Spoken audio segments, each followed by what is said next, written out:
you don't have to love your body. You don't have to like your body. It's too much pressure. It's much easier to reach for acceptance. Yeah, right. To look at this not so much through the lens of being good or bad, but through a lens of, can I accept myself today, one step at a time?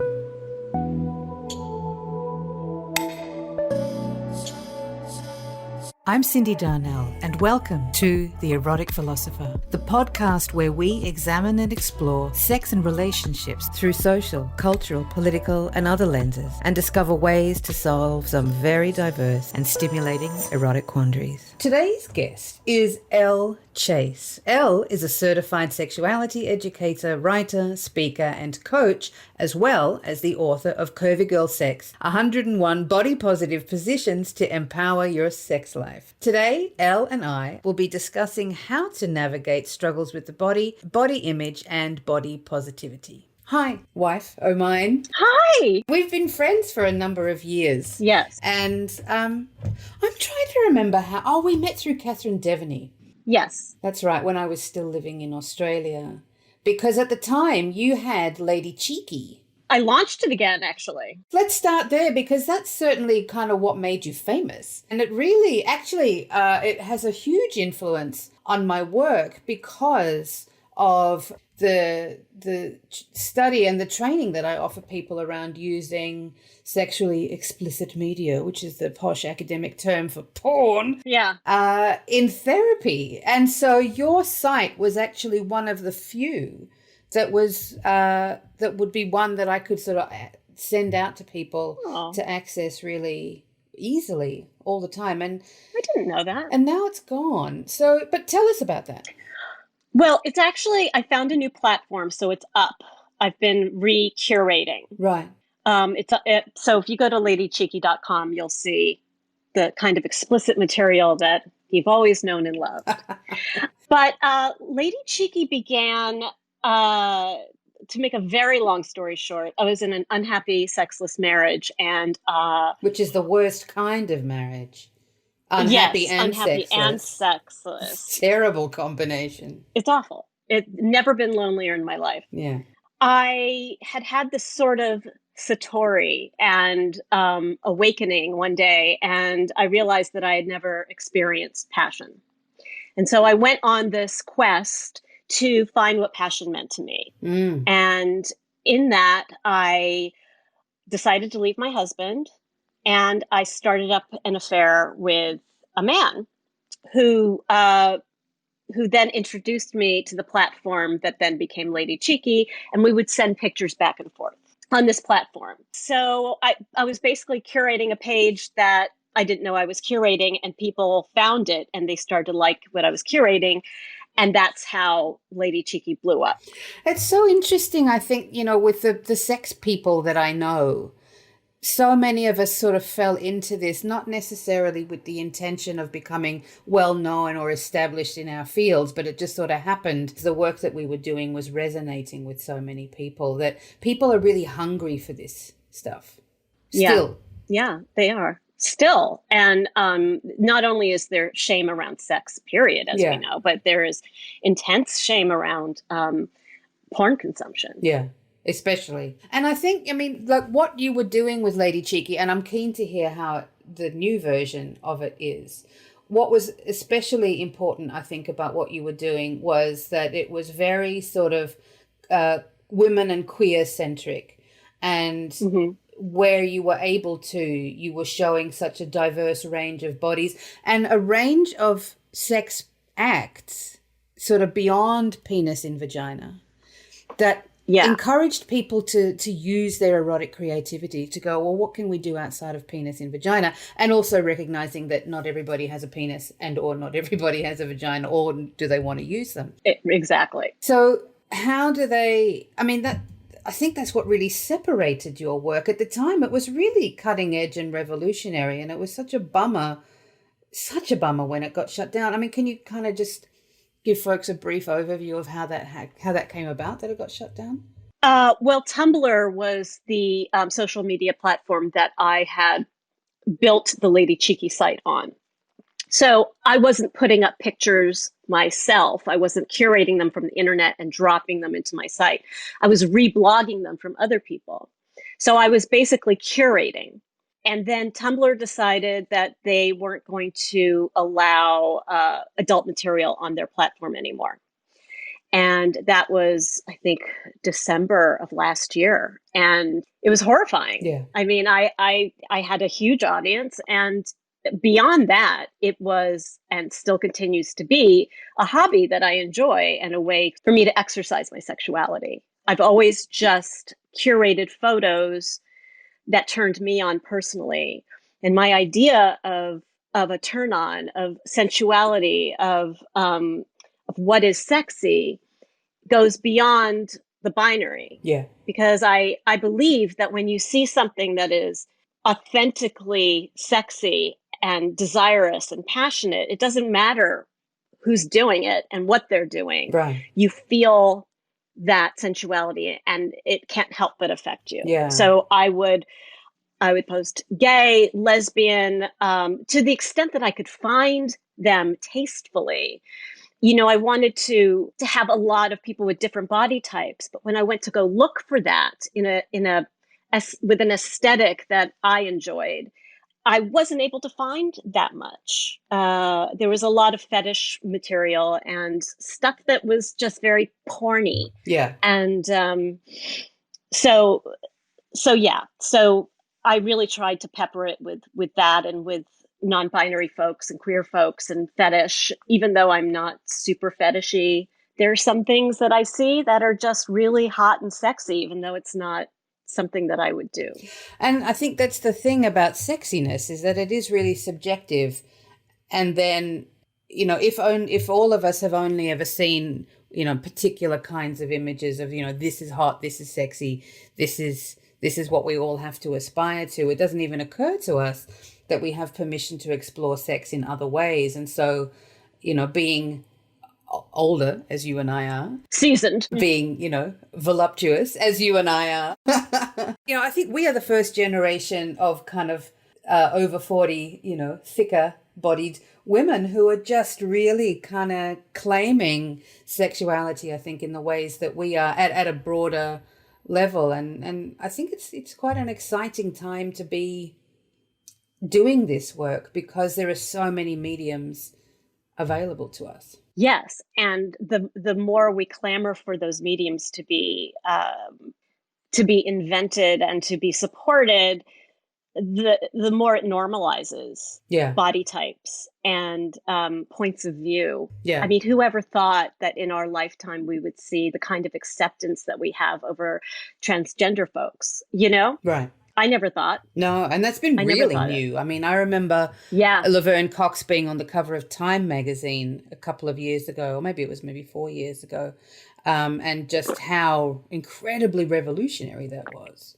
Yeah, it's shocking and so wonderful. And so, Elle, I mean, that kind of leads us into, you know, how you ended up writing Curvy Girl Sex, 101 Positions for Body Positive. I don't even know. What's the title? I don't even know. I didn't pick the title. When they picked the title, I was like, really? It has to be that long? 101 body positive positions to empower your sex life. There you go. There it is. Yeah, there it is. So that's been a wildly successful book. Why do you think it's been so successful? I think people can relate to it. I think it's, even if we don't identify as curvy, quote unquote, I think we do feel like, most of us feel like our body is other and for whatever reason, not sexualized and not sexy. And so this book sort of speaks to it. The positions are positions anyone can do. It's a great position book on its own. And it's not just for people with vaginas. But I think that people can relate to not being a size 8, but being a size 12, not being a size 2, but being a size 14 or a size 24. And this normalizes it. And so the body positive element to your work, and I want to invite you to define what you mean by body positivity, because I think, it lots of people have lots of interpretations of what it means, Yeah. and there's no one right path. But as somebody who works in this space, how do you define it? Well, when I started using that term, what I meant was body neutrality. Body neutrality Ah, wasn't a term then. And this is just a few years ago. It's not like I'm talking about the 50s, you know? So when I say body positive, I mean neutral. And what that means is you don't have to love your body. You don't have to like your body. And in fact, you can actually get by with hating your body for a little while you work on that.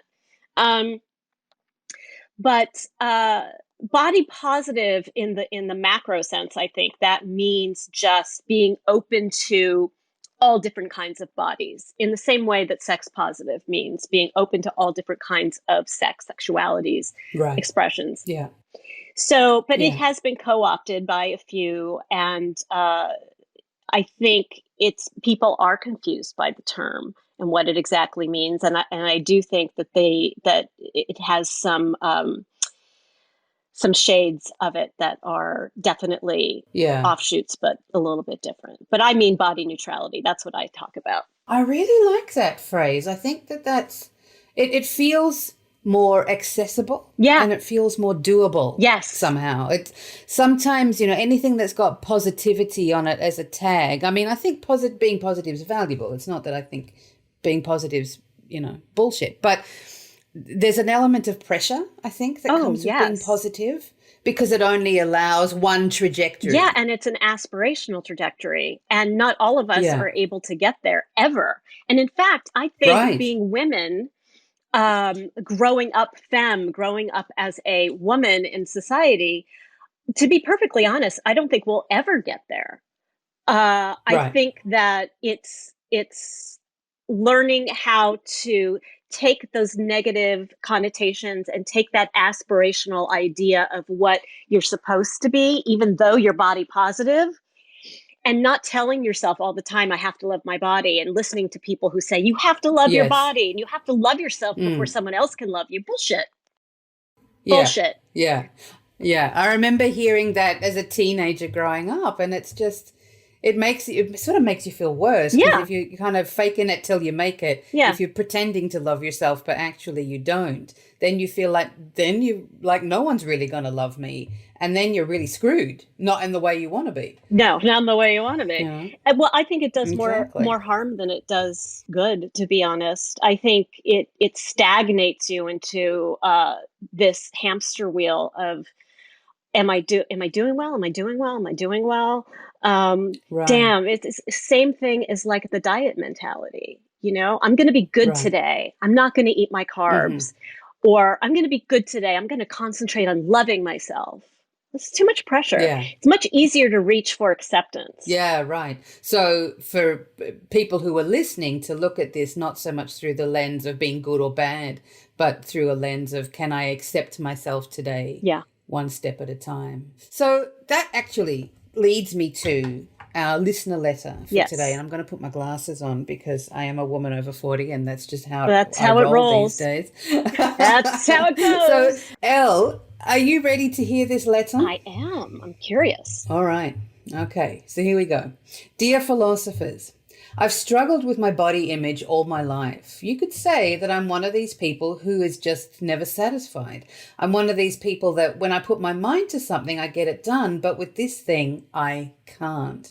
No matter what I try, there's something within me that leaves me feeling like I'm not good enough. It's body image, but if I'm honest, it's so much more than that. I read conflicting information about the body positivity movement and even positive psychology to help me focus on the positives. But when you feel this deep emptiness inside, it gets really fucking lonely and hard to connect with people. Do you have any advice? And that's from Clara.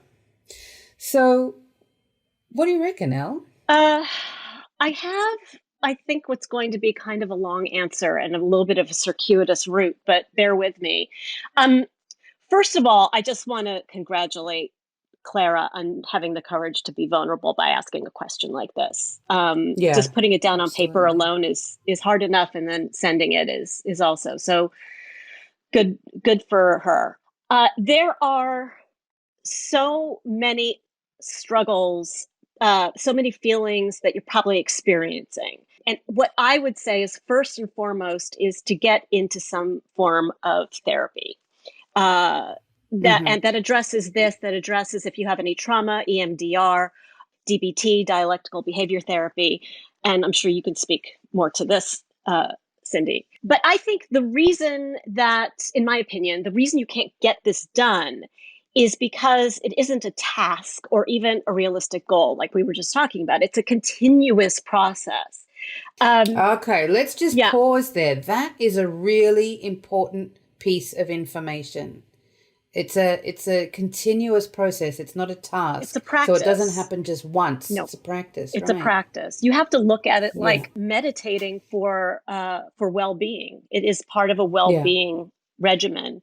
Yeah. As we've been conditioned to believe our real value as women and also men to a certain extent. Mm-hmm. Mm. 25% of men have an eating disorder in this country. Wow, Yeah, 25%. 25%. That's It's intense. intense. I mean, they get a lot of shit too for not being masculine enough or having enough body hair Yeah. or Yeah. any kind of masculinity deficiency. Uh, but Yeah. yeah, so we're conditioned to believe that our value lies in our appearance. And if you think about it, at age 3 is when we start to realize and notice that people have opinions of us. And those opinions we can tell sort of matter in our life. You know, oh, so and so gives me Mm. love when I've done something good. So from there on out, we're looking for signals on how to behave so that we can belong. And as we grow up, we adapt to whatever behavior gets the best results. And because that leads to better safety and status in the human tribe, right? Yeah. Tell me if Absolutely. I say anything that's wrong that you know, but I think I'm No, on no, point. this is good. I mean, this is all true. I mean, it's that thing that um I mean, it comes through from a psychological outlook, but it's also, this is how we learn. We learn in our lives by repetition. And if we get a good result from a behavior, we're going to keep doing it. I mean, that's how you train dogs. Yeah. You train them, when they do a good thing, you reward them Mm-hmm. rather than punishing them when they shit on the floor. Right. You reward them when they shit outside, Right. So, Right. and Exactly. humans aren't that far away from that. No, So, they're not. And because we always want to belong and we always want to be loved, it comes down to love or fear, really. mm, Um, we are inundated and then indoctrinated by the media with billboards like for sunscreen or hmm fashion magazines, movies, TV, commercials, that kind of thing. And that we're not okay the way we are. That what they are yeah, showing is the aspirational, is the pinnacle of what we should strive yeah. for. And so if they make us believe this, then we will buy anything that will make Yeah. us be that ideal. And if hmm they make us scared and make us self-conscious about who we are, they can keep selling and selling and selling, hence the diet industry, the fashion Yeah, industry. right. Um, Yeah. so you weren't born hating your body. So what happened? It's Mm. it's the media, it's the culture, it's society. It's the culture that society has born. The main offender is misogyny, really. I mean, just Mm. misogyny Yeah. in general Mm. is really and dehumanization in order to Mm. control. Mm. And And I would extend that also to patriarchy. I mean, patriarchy yeah, being, in theory, it's supposed to serve men, and it sort of hmm does, but it yeah, kind of doesn't as well, because it's also the same system that corrals men into thinking they've got to be hard and yeah. manly and rich And and all that stuff. if you think of it too, you and I had a discussion about this, how being a woman, but also being a woman of color Mm. uh, in a colonialized country has hmm its own specific hardships and challenges. Yeah. There's a great book by Sabrina Strings called Fearing the Black Body, The Racial Origin of Fat Phobia. And it Wow. goes into how fat phobia really began, and that it began with slaves and Black women, and Black women with big butts were looked Right. at as savage, because they would bring over African women, Yeah, and right. slavery is predicated on they're not real people, So anything that had a taste of difference from Eurocentric features Yeah. was considered not Mm, good to have. And so this really mm. goes into it much more deeply, and I highly recommend the book. But there is a contingent too of the body positivity movement that talks about Ah, wow. we have body Okay. positivity because we have Black women, Right. and they are taking back the idea that that is an unattractive look. So that's a whole other big discussion, but it's something to be noted. Anything you can Yeah. think of is something someone hates about themselves, between I'm ugly, something that general, to I hate my toes, to I'm stupid, I'm not funny. We all have it. I don't know anyone that doesn't have something about themselves that they are not thrilled with. I have a friend who used to be in pageants. She's, conventionally beautiful. And I cannot tell you the amount of times I have heard her say, "Oh, I'm fat. I've got to lose 5 more pounds. Oh, I look horrible. Look at my," I mean, there is such hatred of one's body in its natural state. Yeah. And I think that if you can, it's like that porn rule 34 or whatever of the internet. If it exists, there's porn of it. If it exists, somebody hates that thing about themselves, you know? Yeah. I mean, and Yeah. listen, I still have stuff. My crepey neck, I work with every day. My intelligence, I work with every day. And it's a struggle every single day. So when it comes to body image, the way to manage it, and that's what I'm asking Clara to do, is to manage it, is to let go of the idea of having to be positive or love your body, like we were just talking about Right. it. Like, and you can mourn that, that, I mean, that's a hard idea to let go of. Ah, now let's just take a pause on that Mm-hmm. one. That is really powerful because to release that idea, it might feel like you're giving up. It might feel like defeat, but you're saying that it's neither giving up nor defeat. It's about accepting that that idea doesn't work for you and finding a replacement. It's changing the paradigm and Yeah, right. flipping the script on it. And so when Mm, we become so, when we have a habit, it's hard to break. Smoking, you know, yeah, I yeah, quit smoking, and I didn't quit until I was like, yeah, it doesn't work for me anymore. It's not in line yeah. with the person I want to be. Yeah, same. I smoked for Me years too. and Yeah. it was an ongoing thing to break that relationship Yeah. with cigarettes. So you can mourn that, you can mourn, uh, talking about it with your friends, because that's how we sort of express ourselves. Like, oh my God, I was so bad today. I ate that pie. Yeah, you don't do that Yeah. anymore. That doesn't work for Yeah. you. That's not good. That holds up a behavior that doesn't work. So you can mourn that. So if we use that pie example, so instead Hmm. of, how might we flip that? So instead of saying to someone, I'm so bad I ate pie today, how might we spin that or flip that You flip it by saying to pie isn't bad. Food isn't bad. right. It's my, Yeah. it's a lie that society has told me, that all different kinds of foods are bad. No food is bad. Yeah.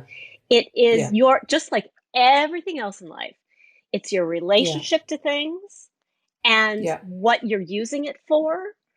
Yeah. It's that kind of Yeah. thing. So Yeah. if I, Just like with porn, just like with porn, just like with porn, you know? just like, yeah. So just like, yeah, Yeah, no porn is bad. It's the way you consume it that determines if it becomes a problem or not. yeah. And it's also the way you teach it, you know? Yeah, So, exactly. uh, So what I would say is it's too hard to reach for. You can't go from A to Mm. Z without going through the rest of the alphabet. And so you have to Okay. let yourself go through all of the other letters. And you don't know what that looks like for you, but if you're conscious about how you're thinking about yourself, Yeah. you'll see the steps. B will lead to C, C will lead to D, and so on and so on. So what you want to Mm. do is when you have these thoughts about, oh my God, I ate a piece of pie, or Mm-hmm. oh God, I'm like I am always like my neck, I'm aging, it's crepey skin. There's nothing I can do about it. Mm. So it's turning that around. First of all, it's noticing that you're having these negative thoughts about yourself. So you're attacking yourself. Then it's Right. taking that attack, turning it around. And because you're so inured to indoctrinated into thinking of yourself in negative ways, it's not possible to believe when you say, it's okay that I ate that pie. All food is equal. It's okay Yeah. that I ate the pie. Yeah. So Right. the flagstone in between the two is saying, I ate the pie. I ate the pie. Right. And just being neutral about it. Being neutral about it. It was delicious. Yeah. Would I order it again? No, I'd order a different kind of pie. Like, you can go into it all you want, but you have to talk about it in a non-judgmental, neutral way. And eventually Yeah. you'll get into it like, I ate that pie and it was delicious. I'm going to have that again. In fact, I'm going to bring a slice home for later. And Right. you won't, eventually, hopefully, you won't have that pull that says you're bad, you're wrong. And then Yeah. Yeah. food, and we're using this all as an analogy, and then food won't have that pull, that attraction, that power over you anymore. Yeah, right. And I think, like also looking at Clara's letter where she says at the end, this deep emptiness, it's really lonely and hard to connect. Yeah. Through my therapeutic lens, I'm thinking, the loneliness and the lack of connection with herself, and sort of looking at it to be, well, if I'm positive, or if I'm, if I were just good enough, then I would be able to connect. And if I'm understanding you correctly, you're sort of suggesting that she go easier on herself by exploring this neutrality notion and going through the letters, the A's, the B's, the C's, the D's, rather than trying to get to the Z where everything's, flawless and she's got the perfect life. Oh, yeah. I mean, she should remember that this is a process that you Yeah. manage from here on Yeah. out. So you don't have to Yeah. get anywhere. You don't have to be at a certain level of acceptance at any point, or even Yeah. believe you're beautiful. As the process continues and you're doing the hard, diligent work of changing your thoughts to match your original truth, you Mm. might first feel uncomfortable. You might Yeah. first feel Change is it's really uncomfortable. painful. Yeah, it's painful. And especially if you've known no other reality. I mean, think about this. If you were to take a person from a tribe in the middle of the Amazon and plop them into Los Angeles and told them to, just go and adapt, I mean, you would never think of that. No. And that's an extreme example, but Right. it's, you've been taught a certain way for so long, so be gentle with yourself. It's going to take a little while Mm. before you can Yeah. sort of Lamaze birth yourself into this new reality, and eventually you'll feel relief. And with relief, you might go, "Oh, it's relief, but I still don't feel better." But relief feels better than empty and lonely and desolate. Right. So just keep Yes. reaching for the next positive thought Yeah. or the next Yeah. neutral thought Yeah. Or until you the get. next thing that's accessible, that feels doable in the moment. What can you do on a day-to-day basis, or what can you experience on a day-to-day basis that will allow you to get the monkey off your back, so to speak. Yeah, and there might be like weeks that you fall back and Right. you don't have the strength uh to not talk negatively or to not, Yeah. notice your judgments. And that's okay. It's all part Yeah. of it. It's Yeah. all part of it. So thank you, Elle, so much for making time to come and talk about sex and pleasure and bodies and body positivity and porn. It's always a pleasure to talk to you, and you're one of the sources I always refer to when people are struggling with being okay with their bodies, just how they are. You're really, I think, one of the global experts on that topic. So, oh my goodness, thank you. What a compliment coming from you. So if people want to come and work with you, read your work, find your blogs and I don't want to just say that you're only about the porn and the body positivity, but you're about so many things. Where can people get more information about My you? website, Elle Chase, ELLE, chase.com, and then through the social medias at the Elle Chase. The Elle Chase. But yeah, ellechase.com should get you everywhere you need to go. That's what I say. That's right.